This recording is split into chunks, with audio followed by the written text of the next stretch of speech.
हमारे शरीर का सबसे इंपॉर्टेंट अंग जो होता है, जिससे हम चल पाते हैं, बैठ पाते हैं, दौड़ पाते हैं, उसके लिए रीढ़ की हड्डी की अगर बात की जाए तो वो सही होनी चाहिए। आजकल एक ऐसा प्रोसीजर आ चुका है कि आपकी बॉडी में अगर आपको रीढ़ की हड्डी की कोई भी प्रॉब्लम होती है तो बिना कट लगाए, और कट भी लगेगा तो शायद उसकी आपको कभी भी प्रॉब्लम नहीं होगी, कोई भी दिक्कत नहीं आएगी फ्यूचर में, और आपका जो ऑपरेशन होगा वो भी सक्सेसफुल होगा। भारत में बहुत ही कम डॉक्टर हैं जो ये कर पाते हैं, और ऐसे ही डॉक्टर हमारे साथ आज हैं, डॉक्टर M.A. बासित, जो अगर भारत की बात की जाए तो उन गिने चुने डॉक्टरों में हैं जो इस प्रोसीजर में महारत हासिल करते हैं। और ये स्पेशलाइज हैं endoscopic and minimal invasive spine surgeon में, और 1500 से ज़्यादा सक्सेसफुल सर्जरीज कर चुके हैं। इन्हीं से आज बात करेंगे और ये सब चीज़ें जानने की कोशिश करेंगे। जो भी जम्मू कश्मीर की बात करें, जो लोग हैं इससे परेशान रहते हैं, रीढ़ की हड्डी की मैं बात कर रहा हूँ। सर पहले तो आपका बहुत बहुत स्वागत है। Thank you. एक चीज़ और बता दूं, ये खुद जम्मू कश्मीर के हैं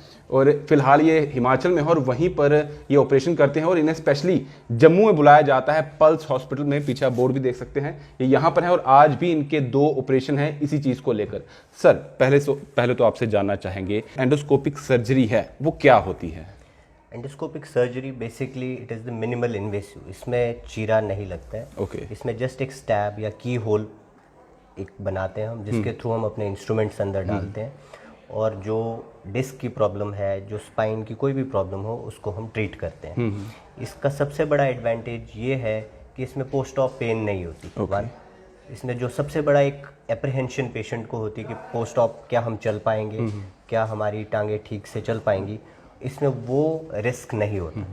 और जो एक और बेस्ट एडवांटेज इसमें है कि इसमें इन्फेक्शन रेट बहुत कम होता है, ब्लड लॉस नहीं होता है, और पोस्ट ऑपरेटिव पेन नहीं होती। पेशेंट को हम विदिन 6 आवर्स मोबिलाइज कर सकते हैं, चला सकते हैं, और पेशेंट नेक्स्ट डे घर जा सकते हैं। ओके। यानी कि जब ऑपरेट होता है, कोई भी ये प्रोसीजर करवाना चाहता है, जिसे भी प्रॉब्लम होती है, तो आप छोटा सा उसे कट लगाते हैं, छोटा सा पेन वगैरह 6 mm। Okay. 6 mm is less than, you can say 5 to 6 mm। 1 centimetre से भी कम स्टैब इंसिजन। तो इससे पहले जो ऑपरेशन होते थे इसको लेकर, तो उसमें क्या रहता था? उसमें इनिशियली अगर हम फर्स्ट जनरेशन प्रोसीजर्स की बात करें तो उसमें तो 4-4, 5-5 सेंटीमीटर के इंसिजन लगते थे।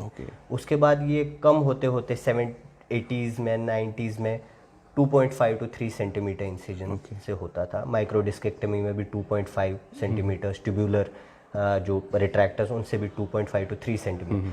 अब ये 6 mm, 5 to 6 mm होगा, और ये स्टिचलेस होता है। ओके। यानी कि इसमें कोई भी वैसा टांका नहीं, कोई चीरा नहीं, कोई ब्लड लॉस नहीं, और सबसे बड़ी चीज़ कोई रिस्क नहीं है। रिस्क नहीं है। चीज़ का कौन कौन से ऐसी प्रॉब्लम्स हैं या इंजरीज हैं जो जिसके तहत ये लोग जो है ऑपरेशन इस तरीके से करवा सकते हैं? ऑलमोस्ट स्पाइन की ऑलमोस्ट सारी प्रॉब्लम्स हम इससे सॉल्व करते हैं, जैसे डिस्क हर्निएशन हो, कैनाल स्टीनोसिस हो, रिसेस स्टीनोसिस हो, इवन जैसे मेटास्टेसिस हो, जो नर्व को कंप्रेस करता है, उसको भी हम डिकम्प्रेस करते हैं। सर्वाइकल स्पाइन की प्रॉब्लम्स हो, उनको भी हम इसी से करते हैं। थोरैसिक स्पाइन हो, स्पाइन का कोई भी प्रॉब्लम हम इससे अगर मान लीजिए किसी को डिस्क की प्रॉब्लम है, तो फिर किस तरीके से वो आप मतलब पहुंच सकता है, और क्या उसका प्रोसीजर रहेगा? यूजुअली हम डिस्क की प्रॉब्लम, यूजुअली 90% प्रॉब्लम्स जो डिस्क की होती हैं वो दवाई से ठीक होती हैं। ओके। सिर्फ 5 to 10% लोगों में प्रोसीजर की ज़रूरत पड़ती है। वो यूजुअली एग्जामिन द पेशेंट को एग्जामिन किया, उसको देखते हैं क्या उसको ज़रूरत है प्रोसीजर की कि नहीं। जिनको प्रोसीजर की ज़रूरत होती है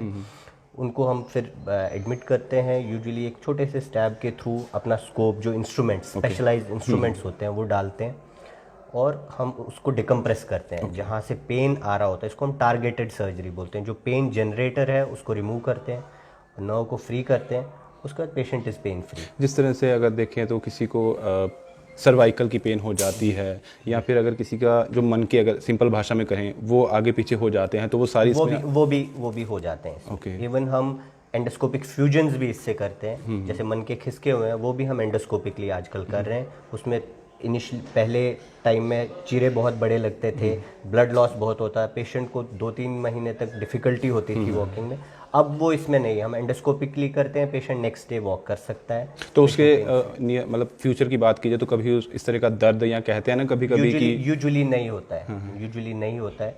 और इसमें भी जो रिकरेंस के चांस होते हैं बहुत कम होते हैं देन कन्वेंशनल। बहुत सारी ऐसे लोग कहते हैं जब पहले ऑपरेशन करवाते थे कि मन में ये रहता था कि वो जो नीज है हाँ चल पाएंगी, बैठ जाएंगी, क्या होगा। इसमें वो रिस्क नहीं होता नहीं होता है। Usually it is targeted surgery, तो हम नर्व डैमेज का चांस इसमें नहीं होता है। जिस तरह से ये डेमो के तौर पर ये सामने ही है, तो जब भी आप ये ऑपरेट करते हैं ये एंडोस्कोपी के दौरान, तो किस तरह से यूजुअली इसमें 3 रूट्स होते हैं। ओके।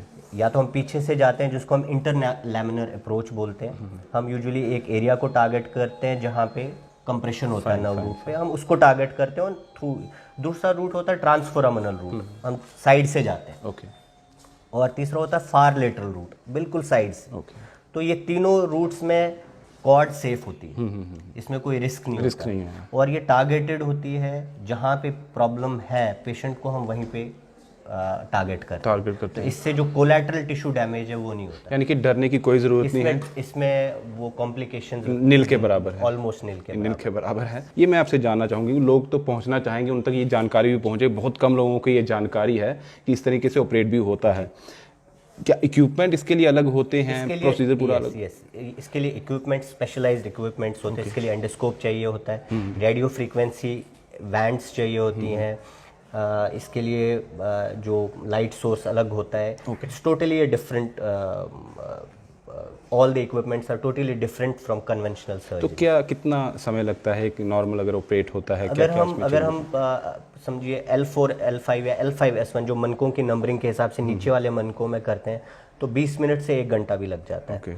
और अगर हम मल्टीपल लेवल का करते हैं 2 घंटे भी, 3 घंटे भी लग सकते हैं। तो जो आम जनता है वो क्यों इसके लिए जाए? क्या उनको, वैसे तो बहुत सारी चीज़ें आपने बता दी है, ये पूछने का बनता नहीं, लेकिन फिर भी आम जनता ये जानना चाहेगी कि क्या हम इसके लिए जाएं या ना जाएं। उनके लिए वही पुराना प्रोसीजर है, दिमाग में रहता है कि हम जाते हैं ऑपरेट करवा लेते हैं। सबसे इंपॉर्टेंट चीज़ है इट्स रिस्क फ्री। ओके। जो सबसे एक पेशेंट के लिए डर की बात होती है वो होता है कि क्या मैं चल पाऊंगा, उसमें ये रिस्क नहीं। इंसिजन इज ऑलमोस्ट नील, बिल्कुल छोटा सा 6 mm का इंसिजन होगा। Infection rate almost nil, minimal और नो ब्लड लॉस, और अर्ली रिहेबिलिटेशन। पेशेंट इमीडिएटली चल सकता है, within 6 hours patient can walk, go to washroom, patient can sit, तो वो इसमें, और patient can go to home next day. आज के टाइम में अगर इंडिया की बात की जाए तो कितने % लोग हैं जो ये करवाते हैं, या कहाँ पर होता है अभी? ये बहुत कम सेंटर्स में हो रहा है। रफली you can say all over India में 16 सेंटर्स से ज़्यादा नहीं होता होगा ये। तो अभी जम्मू की बात की जाए तो यहाँ पल्स हॉस्पिटल में ये है। हाँ, अभी पल्स हॉस्पिटल। तो आज आप कितने ऑपरेट करने वाले हैं? आज हम 2 करेंगे। 2 करने वाले हैं। तो अभी मैं आपको बता दूं कि 1500 से ज़्यादा ये सक्सेसफुल इसमें ऑपरेशन कर चुके हैं, आज जम्मू में भी हैं। और कोई भी अगर इससे रिलेटेड आपको प्रॉब्लम है, आप चाहते हैं कि बिना रिस्क के ऑपरेशन करवाना चाहते हैं, अपनी रीढ़ की हड्डी का कोई भी प्रॉब्लम हो, और अगर एक्सीडेंट भी हो तो रीढ़ की हड्डी में तो वो उसका भी केयर हो जाता है।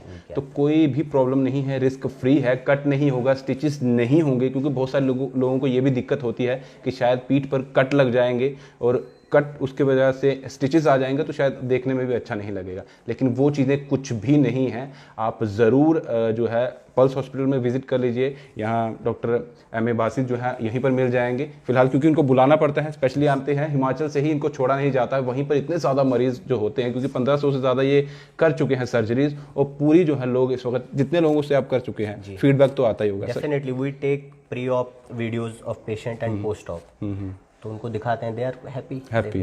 तो किसी को भी कोई प्रॉब्लम नहीं होती है। तो अगर आपको कोई प्रॉब्लम है रीढ़ की हड्डी से रिलेटेड तो ज़रूर विजिट करिए पल्स हॉस्पिटल में। आपकी कोई भी इसमें क्यूरी होगी, कोई भी आपको जानना होगा, यहाँ पर पूरी आपको फैसिलिटीज़ दी जाएंगी और यहीं पर आपका जो है ऑपरेट भी कर लिया जाएगा। और आराम से 6 घंटे के अंदर सर ने कहा कि वो क्या पेशेंट कैन वॉक चल सकता है। अभी इससे ज़्यादा और क्या चाहिए? नहीं तो महीने, 1.5 महीने, 2 महीने तक आपको बेड पे ही रहना पड़ता है, टाइम भी जाएगा, पैसा और ज़्यादा लगेगा। और कहीं ना कहीं जो घर की कंडीशन रहती है, लोगों को ये भी देखना है कि घर जाएं, जल्दी जल्दी पहुँचे।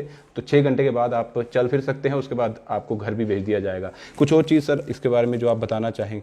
मैं यही, this is the procedure of future.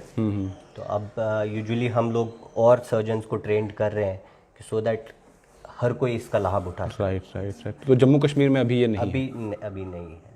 तो जम्मू कश्मीर में अगर करना होगा तो पल्स हॉस्पिटल में आना होगा, तो डॉक्टर साहब से मिलना होगा, तो आप यहाँ पर अपना ये ऑपरेट करवा सकते हैं। फिर से बता दूं, आपका जो रीढ़ की हड्डी का प्रॉब्लम है, कोई भी प्रॉब्लम है, एक्सीडेंटल है या फिर डिस्क की जो कहते हैं थोड़ी बहुत प्रॉब्लम अगर वो भी हो रही है, आपकी नहीं ठीक हो रही है दवाइयों से, या फिर सर्वाइकल की पेन है, मन के अगर आगे पीछे हो जाते हैं, कोई भी प्रॉब्लम है आपकी, तो वो यहाँ पर विदाउट एनी हेजिटेशन आप आइए, आपका पूरा सक्सेसफुली ऑपरेशन जो है यहीं पर हो जाएगा। हमारे साथ डॉक्टर साहब थे। सर आपका बहुत बहुत शुक्रिया, बहुत जानकारी आपको दे दी है। अब करना कुछ नहीं है, सिर्फ यहाँ पे आना है। अगर किसी को प्रॉब्लम है तो आप उस तक भी जानकारी पहुँचा सकते हैं। फिलहाल दीजिए इजाज़त, नमस्कार।